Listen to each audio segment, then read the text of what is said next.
I watched her throw coffee in my face, calling me worthless trash. She had no idea I owned half of everything her brother built. Sometimes the most powerful move is staying silent, until the perfect moment arrives.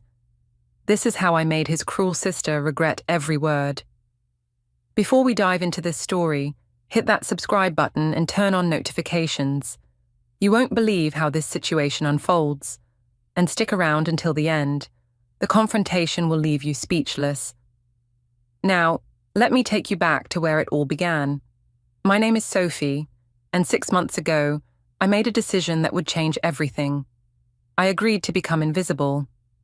Not literally, of course, but invisible in the way that society teaches us to overlook certain people. I became a waitress at a small diner called Sunrise, wearing a simple white blouse and brown apron every morning, serving coffee and eggs to strangers who never looked me in the eye.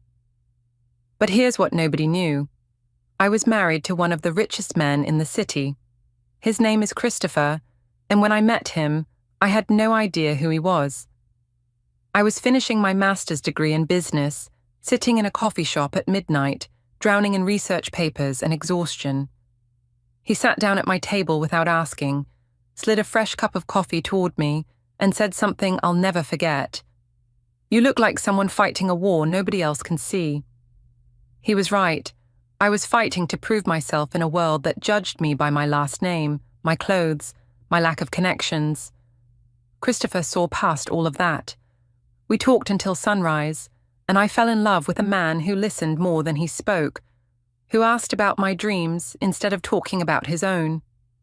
It wasn't until our third date that he told me the truth. Christopher Hayes. The Christopher Hayes. The man who built a technology empire from nothing, who was worth billions, whose face appeared on magazine covers and business conferences. I almost walked away. I thought he'd been playing games with me, pretending to be normal. But he explained that he was tired of people treating him like a bank account instead of a human being. He wanted someone who saw him, not his money. And somehow, miraculously, he chose me. We got married quietly 3 months later. No big wedding, no press announcements, just us and a judge and a promise to build something real together. But Christopher had one request that seemed strange at first. He asked me to keep our marriage secret for a while. He wanted to test his family, specifically his younger sister Veronica. He'd always suspected that she only loved him for his wealth, that she'd never worked for anything in her life and treated people beneath her with cruelty. He needed to know the truth before bringing me fully into his world.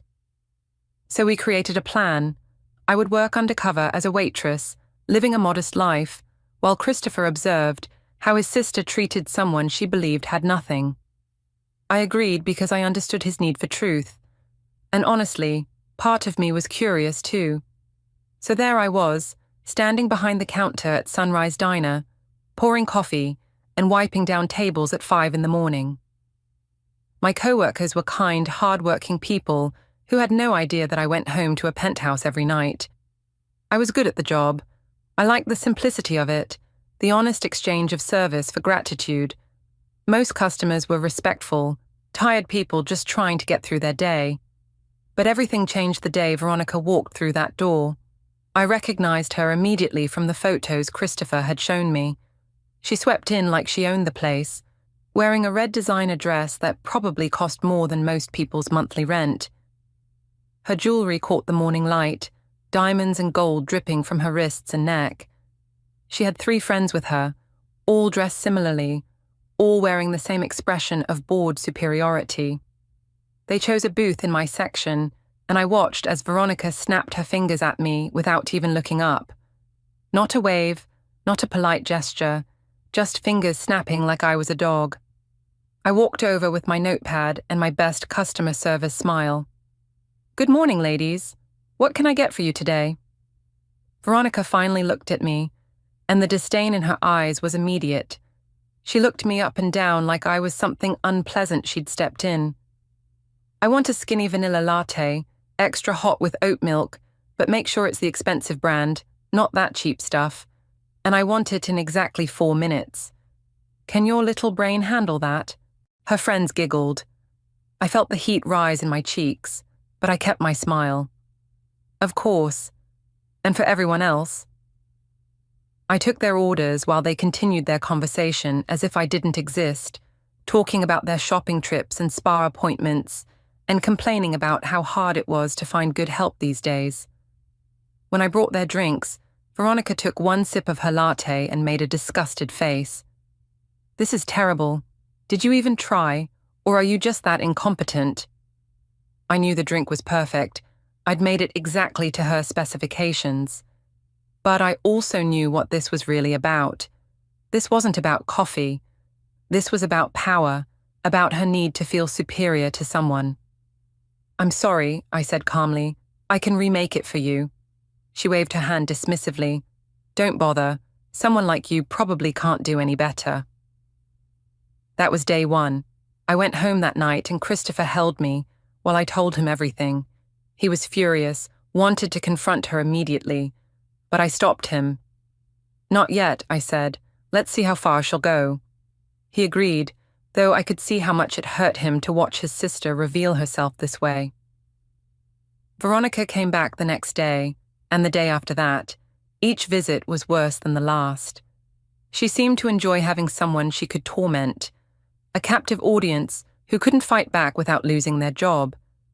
During her second visit, she accidentally knocked over a full glass of water that spilled across the table and onto my apron. She didn't apologize. Instead, she laughed with her friends and said, "Oops, you should really be more careful. Clean this up."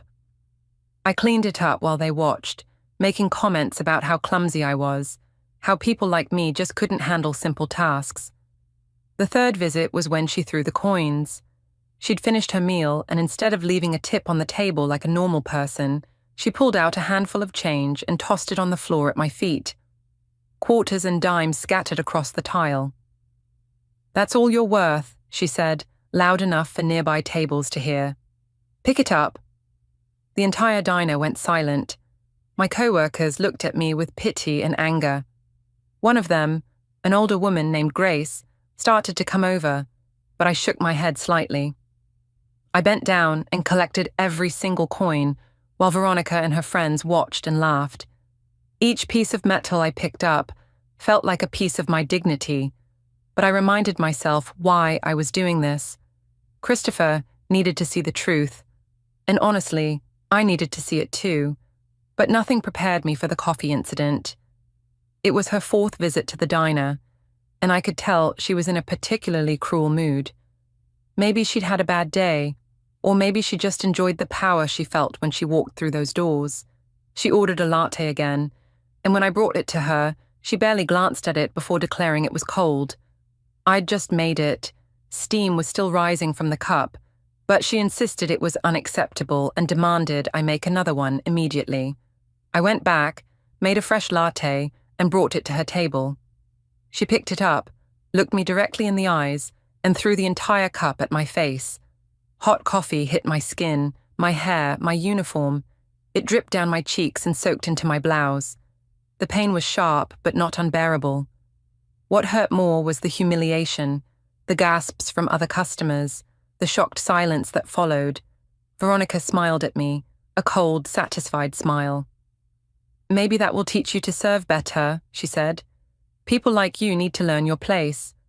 I stood there, coffee dripping from my face, and I didn't say a word. I didn't cry. I didn't yell. I simply wiped my face with a napkin, turned around, and walked to the back room. My manager wanted to call the police. Grace wanted to throw Veronica out, but I stopped them all.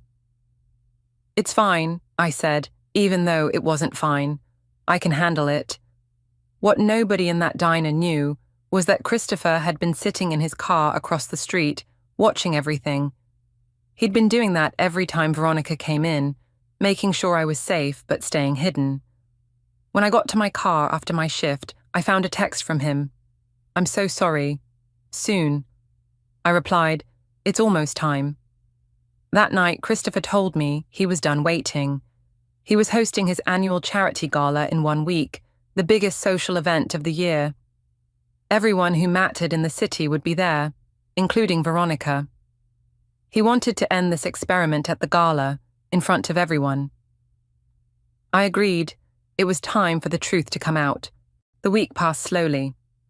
Veronica came to the diner twice more, each time treating me like dirt beneath her expensive shoes. But I endured it because I knew what was coming. I knew that in a few days, everything would change. The night of the gala arrived. I spent the afternoon getting ready, transforming myself back into the woman I really was. I chose an elegant purple evening gown that hugged my figure perfectly, styled my hair in soft waves, and put on the diamond earrings Christopher had given me as a wedding gift. When I looked in the mirror, I barely recognized myself. I'd spent so long in that brown apron that I'd almost forgotten what it felt like to dress like this. I arrived at the gala separately from Christopher, as we'd planned. The venue was stunning. A historic hotel ballroom with crystal chandeliers and marble floors. Everyone was dressed in their finest, drinking champagne and networking. I walked in quietly, observing the crowd. I saw Veronica almost immediately. She was wearing a silver gown and was covered in diamonds, holding court with a group of admirers, bragging loudly about being Christopher Hayes' sister. She was treating the waitstaff poorly, snapping at them the same way she'd snapped at me. I mingled with other guests, slipping easily into conversations about business and philanthropy. This was my world too, even if I'd been pretending otherwise for months. It took Veronica about 20 minutes to notice me. I saw the confusion cross her face first, then the shock. She excused herself from her group and walked directly toward me, her friends trailing behind her. "What are you doing here?" she demanded, her voice sharp. "Did you sneak in? Are you working the coat check or something?" I smiled calmly, the same smile I'd given her every time she'd insulted me. "No, Veronica, I'm a guest." She laughed, loud and harsh. "Guests need invitations. Who would possibly invite someone like you to an event like this?" Before I could answer, the room suddenly went quiet. I turned and saw Christopher entering the ballroom. He commanded attention without trying, dressed in a perfectly tailored suit, his presence filling the space. But he wasn't looking at the crowd. He was looking directly at me. He walked across the ballroom, and I watched Veronica's face change as she realized where he was headed. He took my hand in front of everyone, kissed my forehead gently, and whispered, "Are you ready?" I nodded. Christopher picked up a microphone and addressed the room. "Good evening, everyone. Thank you for coming tonight. Before we begin the program, I have an important announcement to make." The crowd pressed closer, sensing something significant. 6 months ago, I met the love of my life. She's brilliant, kind, and sees me for who I am, not what I have. She agreed to an unusual request, to live undercover as a waitress so we could see how people treated someone they thought had nothing. The results were enlightening. He paused, looking directly at his sister. "I'd like to introduce you all to my wife, Sophie." The room erupted in gasps and applause. Cameras flashed. People turned to stare at me, then at Veronica, whose face had gone completely white. Christopher continued.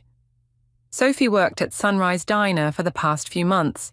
She served people with kindness and professionalism, even when she was treated with cruelty. Some people showed their true colors during this time." He didn't need to say Veronica's name. Everyone was already looking at her. I took the microphone from Christopher's hand. My voice was steady when I spoke. "I don't believe in revenge, but I believe in truth. During my time at that diner, I learned something valuable. I learned that kindness shouldn't depend on someone's job or bank account. I was spit on, insulted, and humiliated by someone who thought I was beneath them. That same person threw hot coffee in my face and told me I needed to learn my place." I paused, looking directly at Veronica. "That person is in this room tonight." Veronica tried to speak, stumbling over her words. I didn't know. If I had known who you were," I interrupted her gently but firmly. "And that's exactly the problem, Veronica. You didn't know who I was, so you felt entitled to degrade me. But here's the truth. I was the same person in that diner that I am standing here tonight." The only thing that changed was your perception. Kindness isn't something you should give only to people you think are important. It's something you give to everyone, because everyone deserves dignity. Veronica's eyes filled with tears. She looked at her brother, desperately seeking some kind of support, but Christopher's expression was cold. Veronica, I've given you everything your whole life. Money, opportunities, connections, and I've watched you waste all of it while treating others terribly. That ends tonight. Your monthly allowance is cut off. Your credit cards linked to my accounts are cancelled. If you want to continue living the lifestyle you're accustomed to, you'll need to earn it yourself. Get a job. Learn what it means to work, to struggle, to depend on the kindness of others. Maybe then you'll understand why what you did was so wrong. Veronica started to cry harder, looking around the room for sympathy, but found none. Her friends had quietly stepped away from her. The social circle she'd cultivated was already distancing themselves, sensing a scandal they didn't want to be associated with. She ran from the ballroom, her silver gown trailing behind her, and nobody followed. The gala continued after that, but Christopher and I stepped out onto a quiet balcony. The city light sparkled below us, and for the first time in months, I felt like I could breathe. "I'm sorry I put you through that," Christopher said, pulling me close. "Watching her treat you that way and not being able to stop it, it was torture." I kissed him softly. It was worth it. We learned the truth, and maybe, just maybe, Veronica learned something too. We returned to the party and danced together for the first time as husband and wife in public. People congratulated us, asked about our story, treated me with respect and curiosity. And I realized something important. I hadn't lost my dignity during those months in the diner. Veronica had tried to take it from me with her cruelty, but dignity isn't something someone can steal. It's something you carry inside yourself, and I'd held on to mine even when coffee was dripping down my face. The next morning, the story was everywhere. Social media exploded with discussions about class, respect, and how we treat service workers. Some people criticized our experiment, calling it manipulative.